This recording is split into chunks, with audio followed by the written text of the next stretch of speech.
Welcome to the Empower Her Wellness Podcast. I'm Morgan, and I'm thrilled to be your host and wellness coach as we navigate the path to a healthier, more confident you. As the owner of Get Fit With Me, I bring years of experience in personal training, nutrition, and coaching to each episode. Join me as we explore practical tips and strategies for fitness, nutrition, mindset, and more, all tailored for busy women just like you. Let's empower your wellness journey and achieve lasting transformation together. Hello, everyone. Welcome back to an episode on the Empower Her Wellness Podcast. I'm your host and coach, Morgan Ekovich. And today we're going to be talking about recovery when you've done a workout or you've taken a class or you've done something to push your body just a little bit more than normal. And that soreness that comes not just the next day, but 2 days after. What that soreness is, why it's happened, and how we can make that soreness kind of relax a little bit so we are not uncomfortable, having trouble getting out in and out of our chair, having trouble doing everyday activities because it's inevitable. Honestly, it's happened to me multiple times, and you're going to be invited to a class or you're going to go to the gym and you're going to feel motivated to lift heavier or stay a little longer or push yourself a little bit more. And when that happens, in the moment, those muscles feel a little fatigued. But then after, we don't feel too bad. We feel a little tired, but nothing crazy. But then we wake up the next day and going to the bathroom, sitting down on that toilet right in the morning after you've gotten out of bed could feel a little tough. And then you go to bed, you make it through that day one. The second day you wake up, you don't think you could get any sore, and you do. So with that, we're going to be talking about DOMS, which is delayed onset muscle soreness. We're going to be talking about DOMS, and we're also going to be talking about when you do get pulled into a workout class or you do choose to push yourself harder, what you can do to help increase your recovery time and make those peaks that happen in that 24 and that 48 to 72 hour mark feel a little less intense, because there are things that we can do that are inside our control to make those feel much better and just not as painful. So let's first talk about what DOMS is. DOMS is delayed onset muscle soreness. So it's the feeling of stiffness or pain in your muscles that occurs after exercise. Like I mentioned, it's not necessarily right after your workout. It may be for a few minutes, but then your body kind of gets back to its normal state. There's maybe a little stiffness, but it's nothing crazy, nothing you can't handle. It's part of the body's healing process after exercise, and I promise it does go away within a few days. Typically, when I work with clients and we have either added a new move, we've increased reps, we have increased our weight, maybe we've extended the time period in which we're working out. We were doing 30-minute sessions and now we're doing 45-minute sessions. Those are all things that can affect this. So with that, I have clients who I see them on Monday, they feel great leaving. Tuesday comes around, they're a tad bit sore, but by Wednesday, they are the most sore that they're going to be. Everybody's a little bit different because everybody's body is a little bit different. So that may mean that for me, for instance, I'm always most sore the second day. But for some of you, your most sore may be that first day. And a lot of that also goes into play with our recovery and what we do to recover our muscles and recover our body, which we're going to talk about. But when we are starting to feel some of this muscle tenderness, it is going to start anywhere from 12 to 24 hours. So kind of keep that in mind, that 12 to 24 hours post that more intense workout, those new movements, that heavier weight, that you're going to feel a little bit more soreness and tenderness.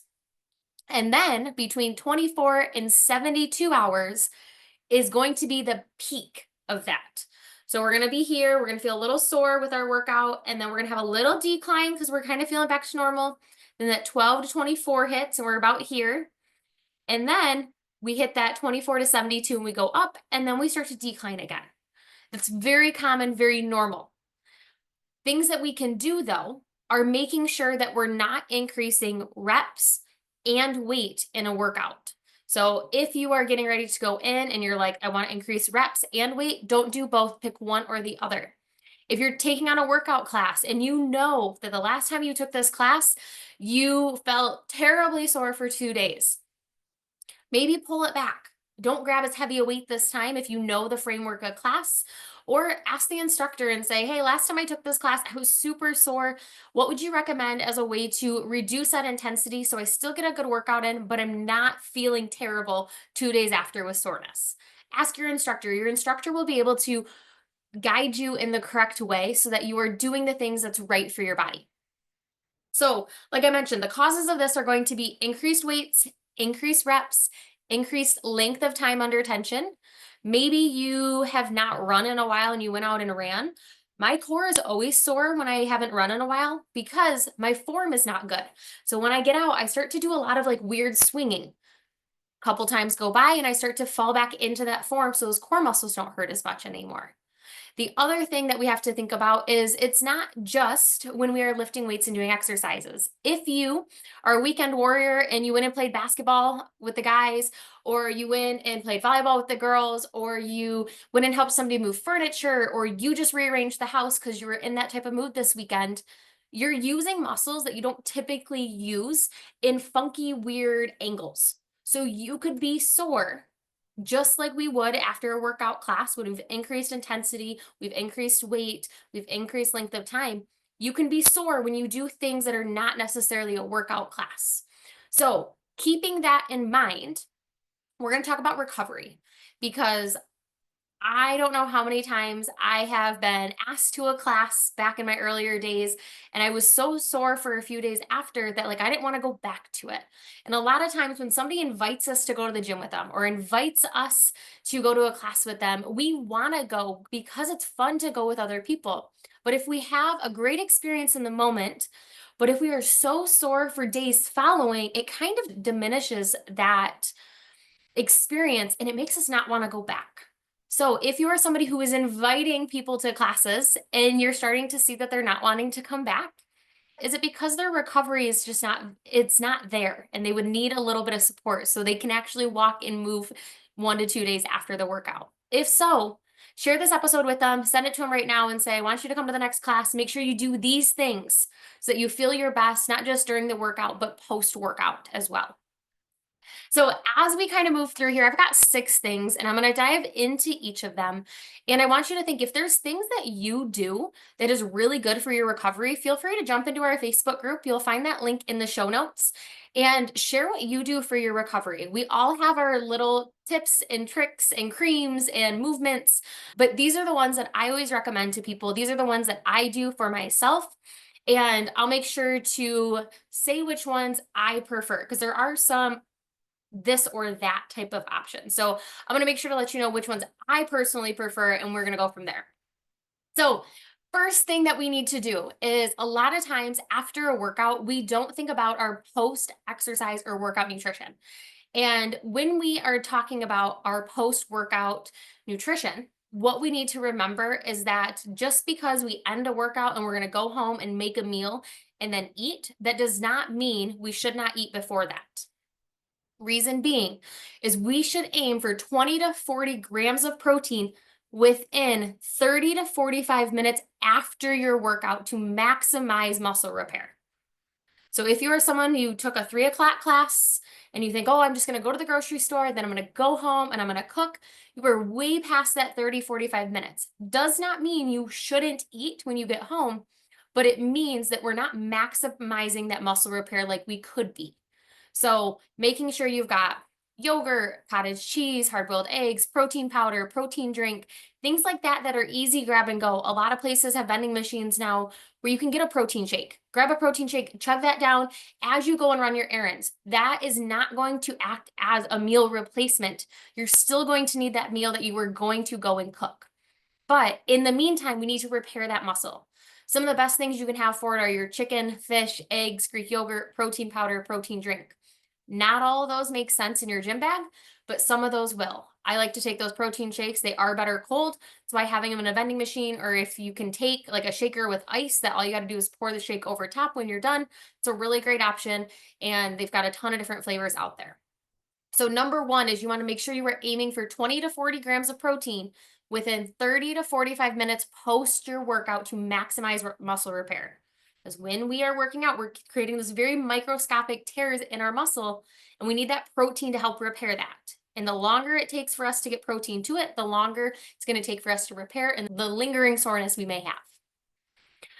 Number two, we want to focus on hydration. So this is something we want to focus on pre and post workout. So making sure we are drinking enough water. Remember, for women, we want to make sure we're drinking 60 to 90 ounces. For men, you want to make sure you've got 90 to 120.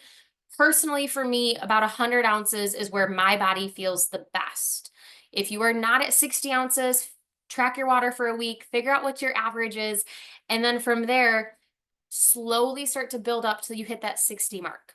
Start with adding an extra 5 ounces for the week. Can you do that consistently? Then another 5 ounces, so on and so forth.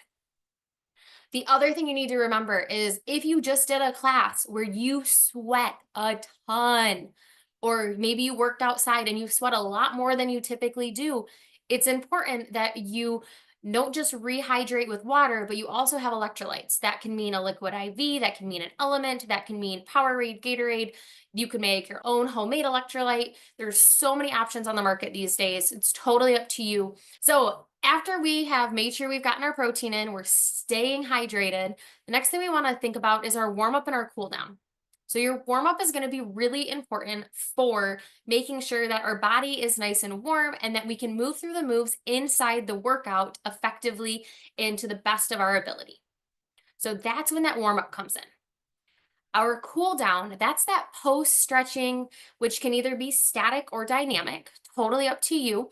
I like a little bit of both. Typically, I will do dynamic stretching in the beginning because it's a little bit more movement, gets the body going, and then I leave my static stretching for post workout. That would be the ideal situation, but some people like a dynamic cool down as well because it's slow movements, but you're still moving through things.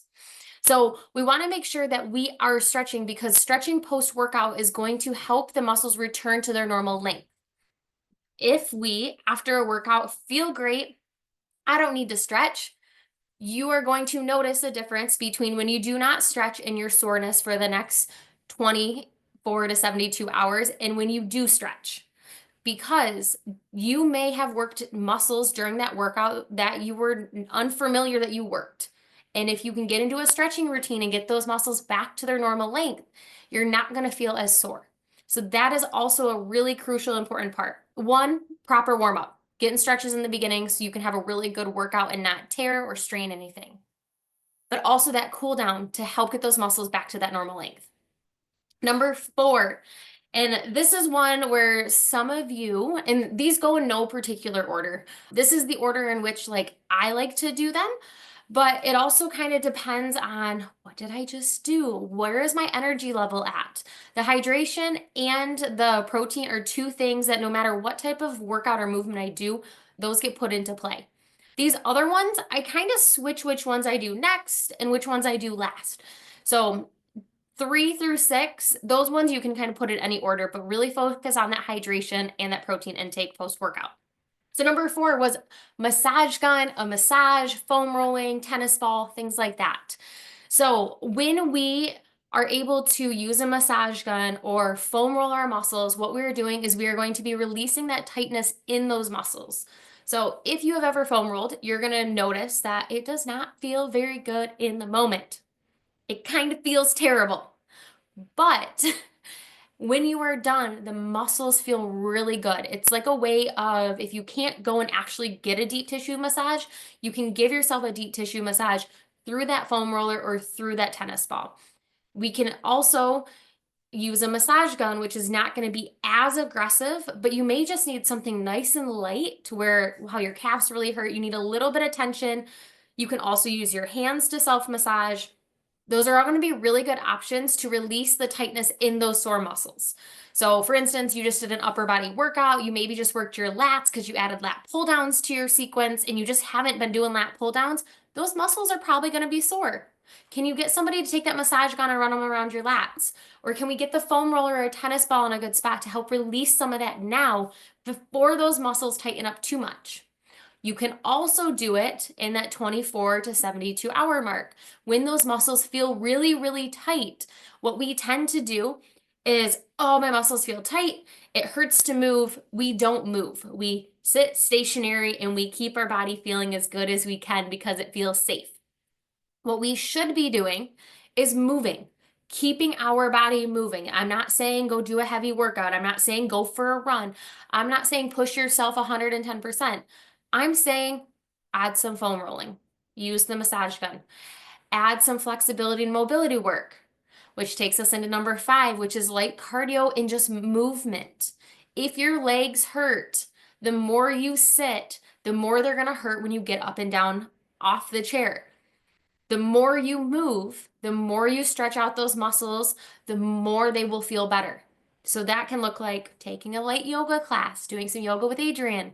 It can mean walking, just going for a light walk. Doesn't have to be anything crazy. It can mean you're going to do some flexibility and mobility work with a foam roller. You're going to use something as support. That type of movement is like one of my favorite things that I do because I have a really good leg day. I feel really great. I'm not feeling super sore yet, but I know that if I continue to move, I'm going to feel better sooner. And then I'm going to be ready to get into that next workout. The one thing we do not want to do is if we feel super, super sore, don't go and do another hard workout. Your body has not fully had time to recover itself. So you want to make sure that if we are feeling super, super sore, that we listen to it and we move it lightly and gently so that it actually has time to get back to where it needs to be. Because if we are always pushing our muscles and our body and we are not giving it time to recover, we're not actually going to build any strength because it's not going to be able to keep up and we're going to stay exactly where we are. So that last one here that I have for you is you can apply either ice or heat. This is more of a preference. So there is studies out there that show the benefits of cold therapy and cold plunge, and there's also studies out there that show the benefits of heat therapy. Cold therapy is going to reduce your swelling and your pain. So this could look like a cold bath, this could look like a cold plunge, this could look like a cold shower. They could look a variety of ways, but if you know cold is something that you've tried in the past and it works, do that again. That may be really effective for you. Personally, it is February in Michigan. I'm already cold. My muscles are already tight and tense trying to keep myself warm without me having to put myself in cold water to like try to reduce the swelling and pain. I prefer heat therapy. That is where I see my muscles get the greatest benefit. Is what that's going to do is going to increase the blood flow and help you regain range of motion. So, oh, I'm really sore here because I worked chest. Well, after being in some heat, I can move a little bit more. Also, part of the reason why, if you've ever had a massage, there's typically a heating pad that you lay on and it warms the body up because it allows us to move through some of that tightness and we get more blood flow through those areas and we're able to get a greater range of motion and the muscles and knots are able to release easier than when that body is cold. Like I said, there's benefits to both. For that heat therapy, this can look like sauna, steam room, hot tub, a bath. If it is a bath, I like to add Epsom salts. I believe it's Mr. T's is the brand, and you can get them at Meijer, Walgreens, CVS, wherever, but they've got different essential oils that go in there, like a eucalyptus and a lavender meant for calming and relaxation. And then they've got some other essential oils that are meant for recovery. There's not a ton, they're still coming out with research on why Epsom salts, why people use them, and why they could be working. I like them because of the aroma, it just adds an extra level of relaxation.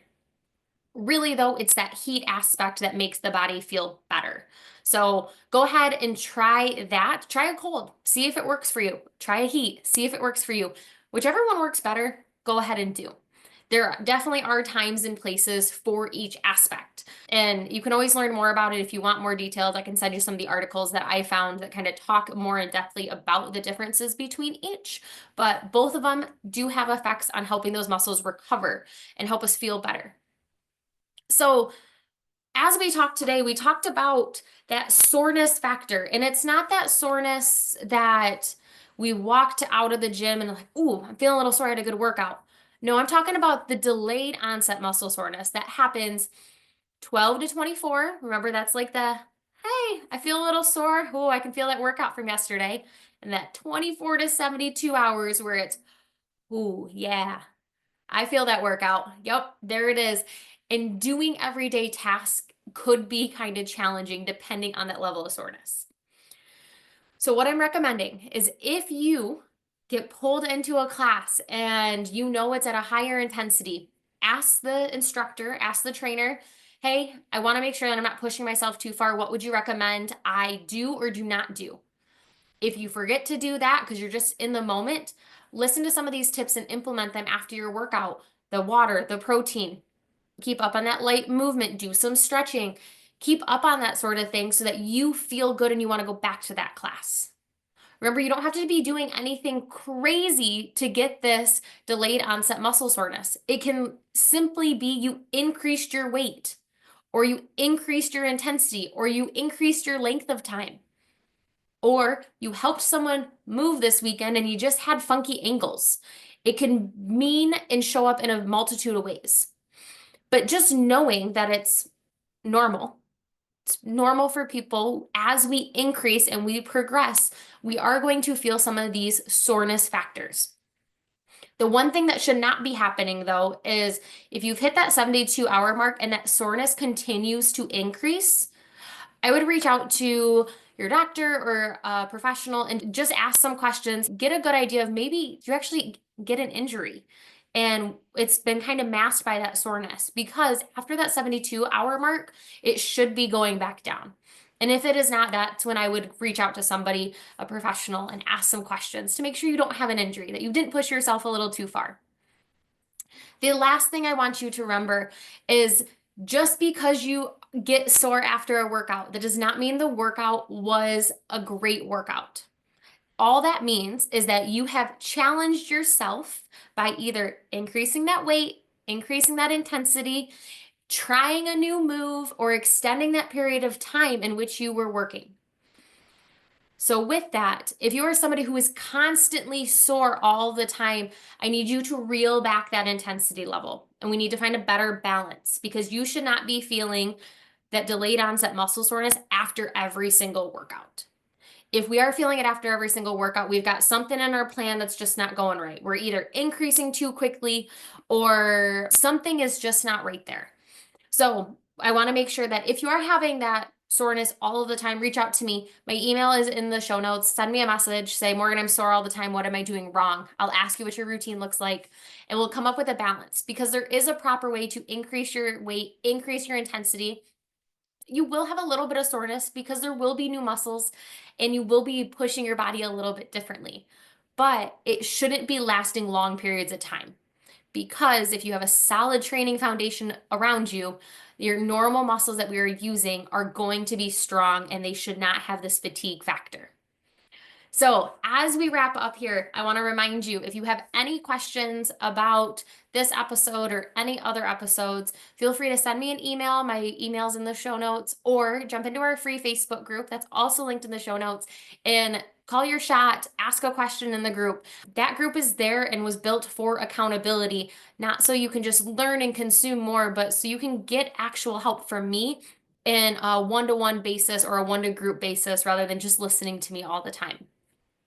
And then if you have anybody in your life who you know feels this way after a workout or after they go to a gym or after they try a class and you hear them complain about it, send them this episode, give them these tips, and then see if they try them on. See what works for them, see what doesn't. And if you have any tips of your own, I'd love to see them. Post them in the Facebook group. So until next time, I will see you all then. Thank you for listening to the Empower Her Wellness Podcast. I hope you feel more empowered and ready to tackle your wellness goals. If you have any questions or topics you'd like me to cover, feel free to send me a message. Make sure to subscribe and leave a review to help us reach more women just like you. Until next time, take control of your wellness and keep empowering yourself every day.